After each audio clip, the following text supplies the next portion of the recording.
Hey guys, it's Nicole. I am up today for the Free Flow Wednesday video. I have previously done a scrap lift for a month in review video on the Crafty Maven Getaways channel, and I've done a couple more of those layouts on my personal channel. And I had ordered my prints and everything, and for whatever reason when I edited this one, I made it way too big. Like, this is ridiculously too big. There's not enough space for hardly anything, and I don't really want to just, you know, embellish here, slide this in a page protector, and then almost have to do like a whole, like, completely embellished left side, although that option is still open to me. So as I was kind of getting ready for this video, I decided that I was going to just see if I could make it work. And for the other ones, I was scrap lifting older layouts that Nicole McGork from Two Piece had done, mostly off of her YouTube channel. I think she had done a bunch of them for the weekly series that they had. And I just kind of liked the style that she had kind of done, where she was mixing the photo collages with the silhouette die cuts and stuff like that. So in my mind, it was just easier to kind of go back to her stuff and see if I could find anything that I can kind of cut these, and obviously have to move them to a 2-page spread.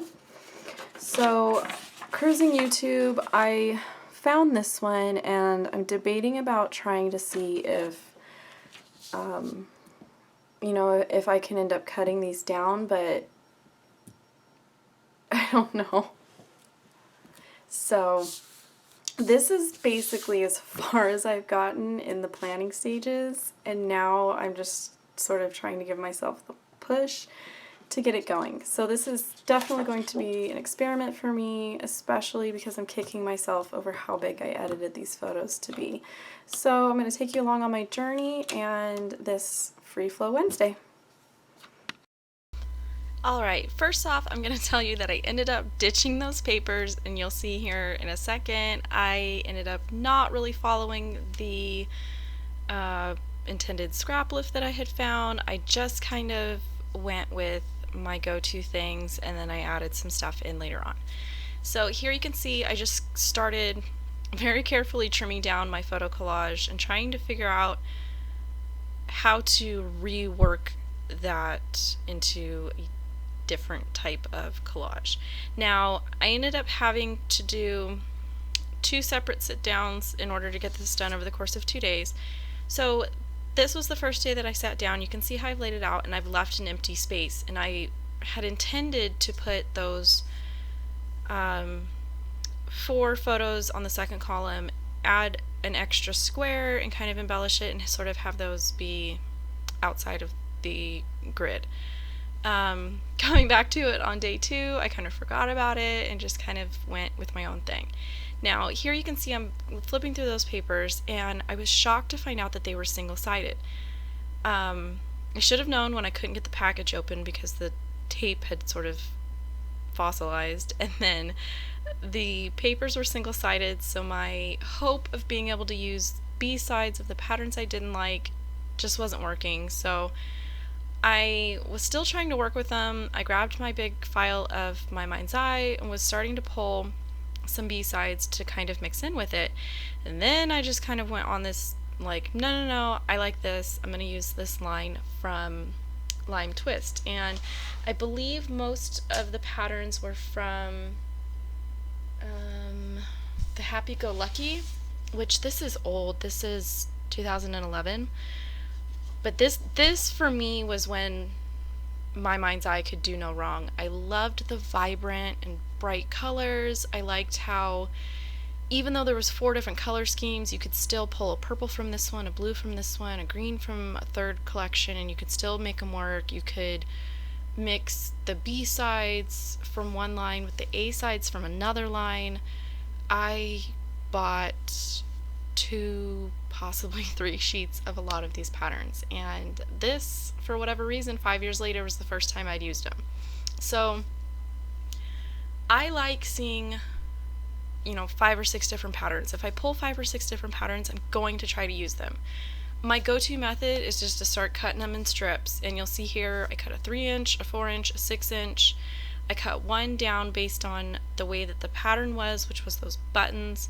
And then I always like to have at least one pattern that's going to have all of the colors together. This particular layout, I think I ended up with 3. The button strip has all of the colors. I cut some teeny, like real narrow strips from a multicolored stripe. And then I wanted to add a little bit more interest to these layers, so I punched another strip of that same pattern and layered it right on top of it, and then just kind of ran my finger underneath it to sort of help it pop up a little. And then I'm going to use those little teeny stripe strips to break up where the patterns are meeting. And then I grabbed the purple and a different punch, which basically it's the same type of punch where it's a scallop, but it's smaller, so I decided I was going to put the smaller one on the top, the larger one on the bottom, and then just kind of repeating the same thing with that little strip to break up the patterns. I'm going to go ahead and start to piece my collage back together, and I'm just kind of trying to tuck it under and make the white space between them be as even as I can. My grid is going to get a little off as far as spacing, just because I had those taller photos at the bottom of my original collage and they were not the same as 2 individuals added together, but it doesn't bother me. So now I typed up some information on all of the photos, die cut a notebook piece from the Silhouette store, and then I'm just going to use a sheet or a piece of washi tape. And then I just go over to the window in my room and kind of use it like a light box just to line it up, rerun it through my printer, and good to go. And then I wanted it to kind of be just a little bit tilted, just kind of have a little fun with it, so I decided to cut it at an angle and then just push it over to the left so that it's touching my photo collage, and then you're still seeing some of that pretty green paper on the right. And then this was when I thought, okay, I want to add some color to this, and I only had 1 sticker sheet for this collection and it didn't have a whole lot of smaller elements. So I just grabbed some really old Ali Edwards stamps, and I'm going to use some Ranger inks and some Mama Elephant inks, and I'm just going to add some color and some phrases to the top of my little journaling block, or, I mean, it's basically just information of what the photos were for this month. And I'm perfectly fine with mixing dye inks and pigment inks. Doesn't bother me. I tend to just look at my ink swatches and just go with whatever colors are going to work for what I'm using. So then after I had that down, I really wanted to bring some more color to the bottom of it. So I had this Carrie Bradford set out. I decided that I would go ahead and finally use it. And then I was trying to figure out what I could do to add interest to these background layers, and I've been on this kick of watching the old 2Ps videos because they're still up on YouTube, and I recently must have watched a bunch of Nicole McGork, and there was somebody else that I saw that was using circles and punches and stuff a lot, and Nicole McGork had done this thing where she'd punch it from her background so you could see the cardstock underneath, and it looked great. I go to do it and it looks like a hot mess. So my solution to fixing it, because at this point I've ruined my paper, I just kind of decided to keep putting stuff on top. So I went with a slightly larger circle made out of vellum. I used the butterfly stickers that coordinated with the paper, and then I'm just going to do that for both of them. So I'm going to cover it up with a circle out of the vellum,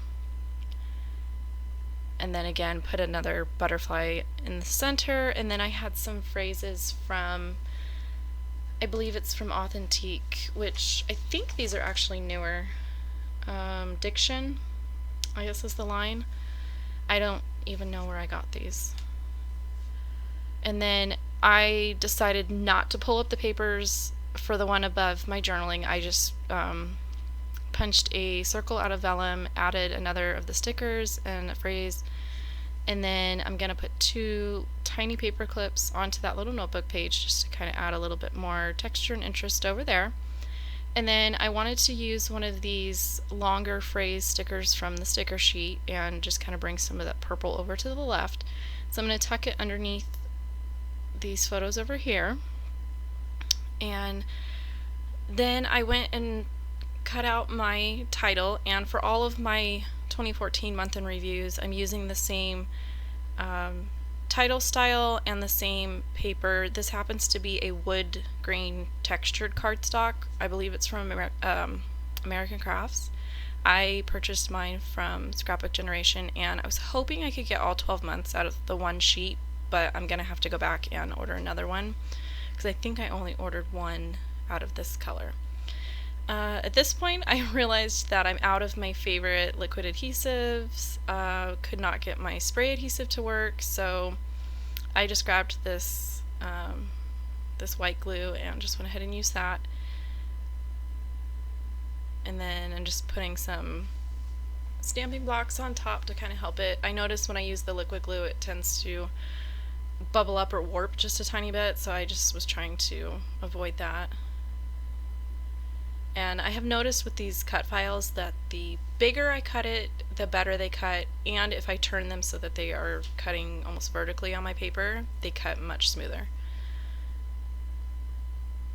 And then I grabbed these tiny letter stickers from Jelly Bean Soup to go ahead and add the year on here.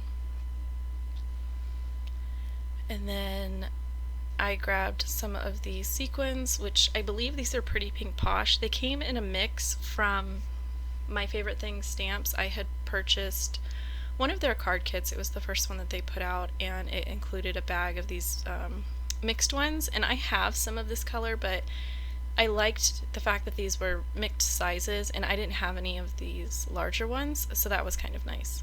And that was pretty much it. So here you can see some close-up shots of the different areas around the layout, and another picture of the completed layout. So thank you for watching, and I will be up next for a Spotlight Sunday video. Catch you later.